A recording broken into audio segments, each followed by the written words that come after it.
एक समय की बात है, बलरामपुर नाम के गांव में सोहन नाम का एक गरीब किसान अपनी पत्नी रूपवती और बूढ़ी माँ के साथ रहा करता था। सोहन की एक छोटी सी बेटी थी जिसका नाम मुन्नी था। सोहन अपने परिवार का भरण पोषण गांव के मुनीम जी के यहाँ मजदूरी करके किया करता था। सोहन का घर का गुजारा बहुत मुश्किल से हो पाता था।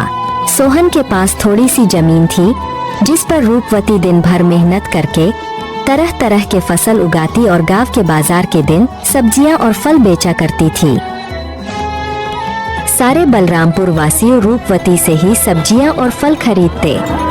सब्जी ले लो, फल और सब्जी ले लो, ताज़ा ताज़ा सब्जी ले लो, फल और सब्जी ले लो, हरी भरी फल और सब्जियां ले लो, हरी भरी सब्जियां 20 रुपए किलो, सिर्फ 20 रुपए किलो, फल और सब्जियां ले लो।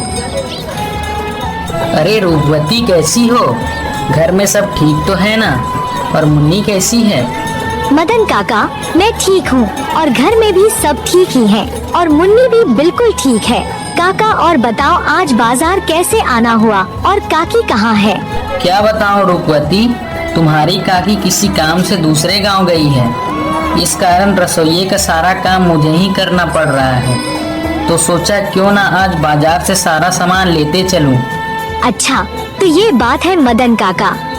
अच्छा रूपवती, तुम ये बताओ टमाटर कैसे किलो बेच रही हो?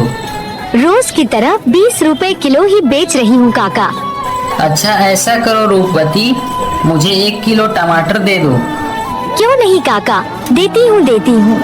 इतना कहकर रूपवती मदन काका को 1 किलो टमाटर दे देती है और बदले में मदन काका से पैसे ले लेती है।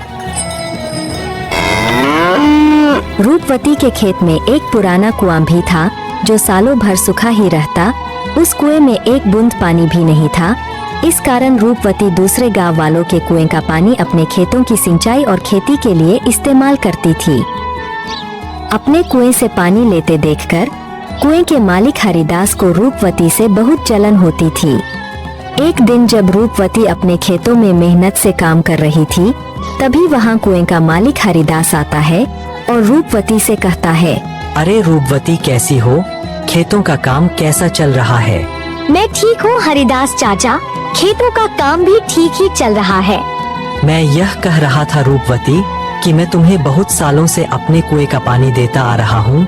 अब मैं तुम्हें अपने कुएं का पानी नहीं दे सकता क्योंकि गर्मियों का समय आने वाली है और मेरे कुएं में पानी बहुत कम हो गया है। लेकिन हरिदास चाचा, अभी तो गर्मियों का समय आने में 2-3 महीने बाकी है। तब तक मैं अपनी खेतों का काम कैसे करूँगी, आप ही बताइए चाचा।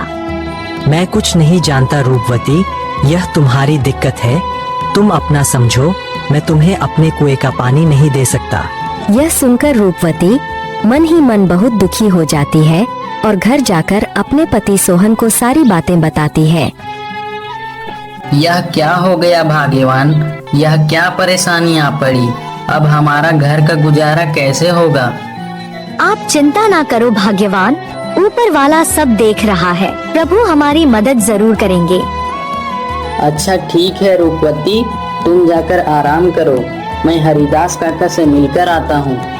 यह कहकर सोहन हरिदास काका से मिलने उनके घर की ओर निकल पड़ता है।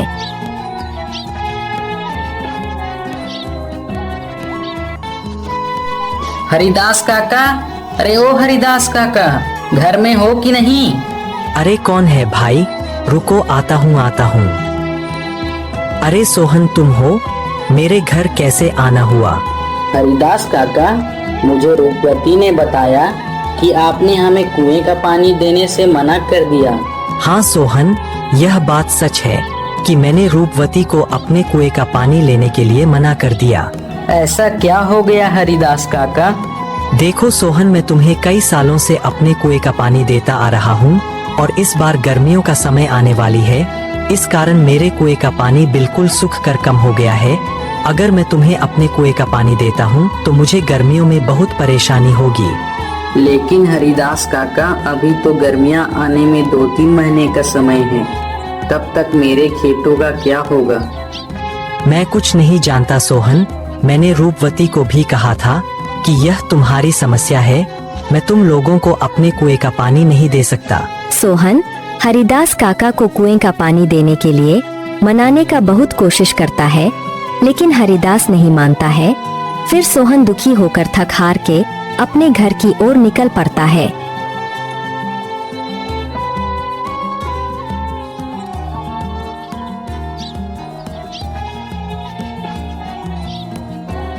क्या हुआ? हरिदास काका ने क्या कहा? ना रूपवती, हरिदास काका ने पानी देने से मना कर दिया। कह रहे थे अगर मैं तुम्हें पानी देता हूँ तो मुझे गर्मियों में बहुत परेशानी होगी। पानी के बिना क्या होगा भाग्यवान? हमारे सारे खेत तो सूख जाएंगे और हमारा गुजारा कैसे होगा? अच्छा, वो जो हमारा पुराना कुआं है उसको खुदवाने में कितना खर्च लगेगा? भाग्यवान 500 रुपए तो लग ही जाएंगे। अरे हमारे पास इतने पैसे तो हैं ही नहीं। अच्छा, अगर मैं खुद से ही कुएं को खोद दूं तो? क्या आप कर लेंगे? हाँ, अब कुआं मिस्त्री कर लेगा तो मैं क्यों नहीं कर लूँगा। अच्छा भाग्यवान, कल सुबह सुबह दोनों कुएं के पास चलेंगे। भाग्यवान जाओ, मुझे बहुत भूख लग रही है। जाओ जाओ, घर में जो कुछ भी है वो फटाफट लेकर आओ। इतने ही बीच में उन्हें एक आवाज सुनाई देती है। ये किसकी आवाज है? वह दोनों बाहर निकलकर देखते हैं तो एक साधु महाराज उनके घर के बाहर भिक्षा मांगने के लिए खड़े होते हैं। जो कुछ भी घर में हो, चावल, गेहूं, बाजरा, दाल, वो मुझे दे दो बेटा। अरे साधु महाराज, हम सब पहले से ही इतने गरीब हैं। हम जैसे तैसे करके अपना जीवन गुजार रहे हैं। ऐसे में हम तुम्हें कहाँ से दान दे? सोहन की स्थिति देखकर बाबा जी समझ चुके थे और बोले, कोई बात नहीं बेटा, कोई बात नहीं, ठीक है बेटा, अब मैं चलता हूँ। या किसी और के घर में भिक्षा मांग कर खा लूंगा। अरे रूपवती, हमारे घर में बाबा को देने लायक कोई भोजन है क्या? भाग्यवान, हमारे घर में बाबा को देने लायक कुछ भी नहीं है। केवल थोड़े से चावल थे जो तुम्हारे लिए बचा कर रख दिए थे। अगर वह बाबा को दे देंगे तो तुम्हें भूखा रहना पड़ेगा। रुकिए बाबा, भाग्यवान जाओ और मेरे हिस्से का भोजन है वो जाकर बाबा को दे दो। लेकिन भाग्यवान, अगर मैंने आपके हिस्से का चावल बाबा को दे दिया तो तुम्हें भूखा रहना पड़ेगा। तुम उसकी चिंता मत करो भाग्यवान। अगर वैसे भी अगर मैं बाबा को भूखा जाने दूंगा तो मेरे गले से भोजन नहीं उतरेगा। जाओ वो भोजन लेकर आओ।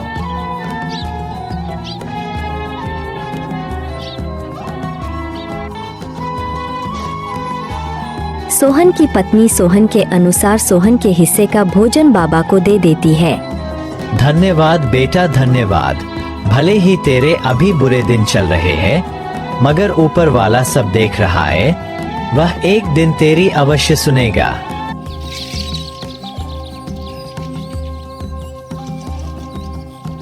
फिर अगले दिन सुबह सुबह दोनों सोहन और उसकी पत्नी रूपवती अपने कुएं की खुदाई करने अपने खेत की ओर चल देते हैं। देखो रूपवती, देखो हमारे कुएं में तो एक भी बूंद पानी नहीं है। हाँ भाग्यवान, प्रभु हमारी कौन सी परीक्षा ले रहे हैं? फिर सोहन कुएं में नीचे उतरकर कुएं की खुदाई शुरू कर देता है। थोड़े समय बाद अचानक से कुएं की एक पत्थर के अंदर से पानी निकलने लगता है। अरे यह पानी कहाँ से आ रहा है?